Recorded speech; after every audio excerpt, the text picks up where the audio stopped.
Hey guys, what is up? Today I'm going to talk about why the 7.3, in my opinion, is the best diesel you can buy.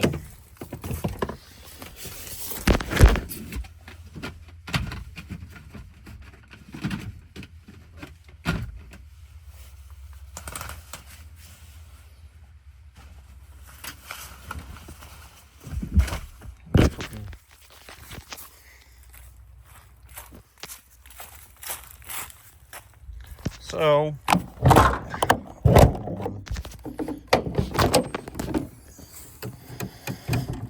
obviously, reliability is one of the best reasons to buy a 7.3, as it's one of the most reliable diesels.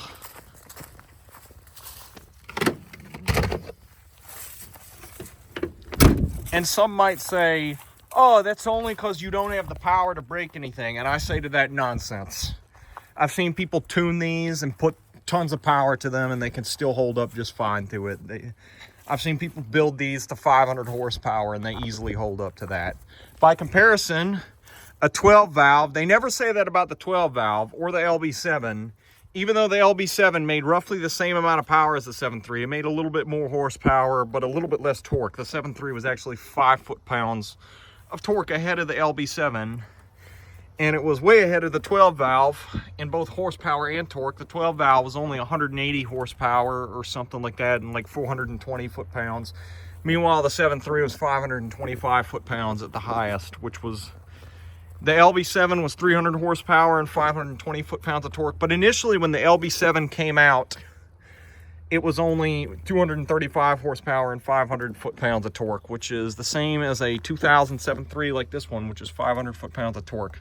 So the claim that the 7.3's reliability is only because it doesn't make any power is nonsense. It made the same amount of power as any other engine of the time. That is a nonsense claim. And I think that the translation for that is, I don't want to give this company credit because I don't like this company. Right there. They don't.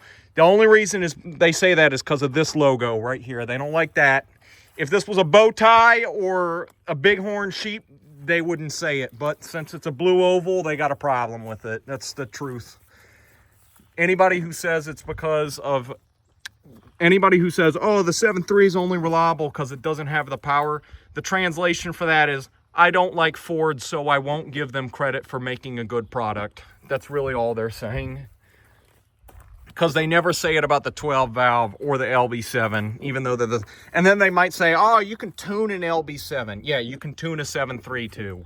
You can tune a 7.3 and it can still make credible power.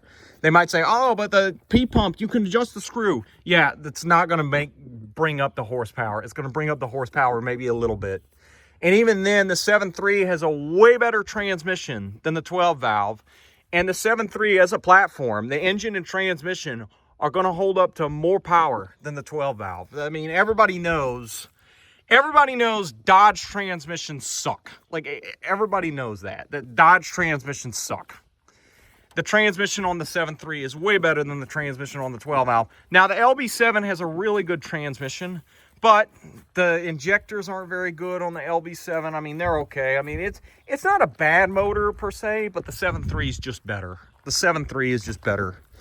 In addition, the 7.3 doesn't rust away like the LB7 and the 12 valve or 24 valve will. They'll be rusted away by the time they got 200,000 miles. Not the 7.3 though. The 7.3 won't rust away. The body of a Ford truck is just so much better. And another thing is, I feel like the interiors on the Ford is just so much better. Like the Ford, you could get leather seats. You had this overhead console. I think the Dodge may have had that too, but it's just the interiors on the Dodge or Chevy just weren't nearly as good as the Ford. Now I have the Lariat, so that's just me. So I got the highest trim level, but the interiors just weren't as good on the Dodge or Chevy. And it's way better than new trucks because although the 7.3 doesn't make as much power as the new trucks, it'll do anything you need it to do, and no emissions. No emissions at all. And a four-wheel drive 7.3 has a solid front axle which is way better than GM's independent front suspension. And the front ends are way stronger on a 7.3 than a Duramax or Cummins. Again, like I said, a 7.3 won't rust like a GMT 800 or a second gen will rust. A 7.3 won't rust. That's another nice thing. They don't rust. I mean, I'm from the South where trucks never rust, but even then, sometimes you'll see second gens that are rusty down here. And so I'll close the hood. Another thing is the 7.3 is so much simpler than modern trucks. It's just so much simpler. And I got, this is the mileage, 347, 145. That's what I have on this. The 7.3 is so much simpler than modern trucks.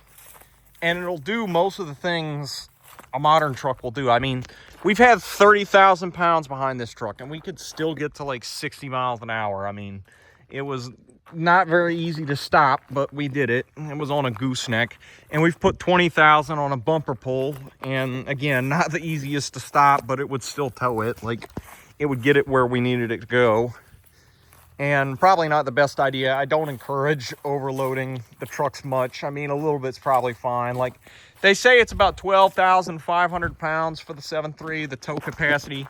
But honestly, I'm not going to say you can't go to 13 or 14, because I feel like the trucks can handle that pretty easily. They can handle it. I feel like they can handle 13 or 14,000 pounds on a bumper pull. And they can handle probably like 18 to 20 on a gooseneck easily. The trucks are just way nicer than the trucks are way nicer than the GM and Dodge trucks of the time.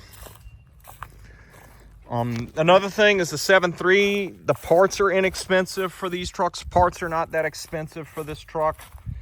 And the trucks are pretty, I mean, they are kind of expensive in comparison to some used truck, but that's partly because it's a highly desirable truck.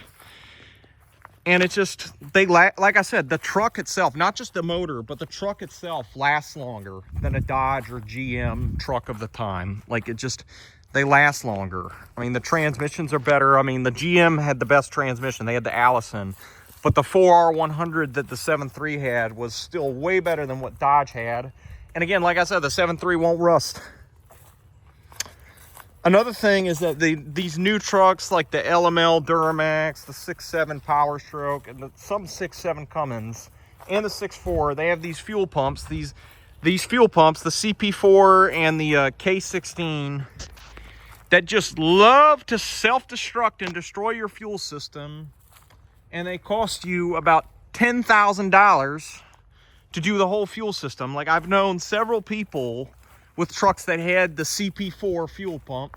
Now, it was often, at least on the 6.7, usually the people who I knew with the 6.7 that had this happen, usually it was because they put bad fuel in it. But I know this guy who had an LML. He had an LML, and he put fuel additives in his truck. Now, he had a whole bunch of other problems with that truck. But even though he put fuel additives in that truck and took great care of it, he still had the CP4 just fail on him. And he sold the truck because GM was gonna make him pay $12,000 to put a fuel pump in. And that's one of the reasons I don't like the new trucks, is because the fuel systems are so fragile. And I don't care what anybody says about some common rail fuel systems. Yes, the trucks make plenty of power, but the fuel systems are so fragile. And they're so expensive to fix when they break. By comparison, you put the injectors, doing all the injectors in this truck is rarely over $2,000. Like, it might be $1,800, maybe $2,000 if you have to replace all 8 injectors. And you don't usually have to replace all 8 at once. Like, a lot of times it's smart to, but you don't usually have to. And so, the trucks are just really good. The truck has a 29-gallon fuel tank. This one has a 29-gallon because it's a short bed, but the long beds have a 38-gallon. I mean, this is the bed of the truck. It's just, it's a nice truck. And again, like I said, I feel like the interior of the Ford was just so much better than the Dodge or GM trucks of the time. I mean, as far as I know, Ford was the only one that offered a leather-wrapped steering wheel like this. I mean, yeah, it's still very basic in comparison to modern trucks, but it's still way better than what Dodge or GM had.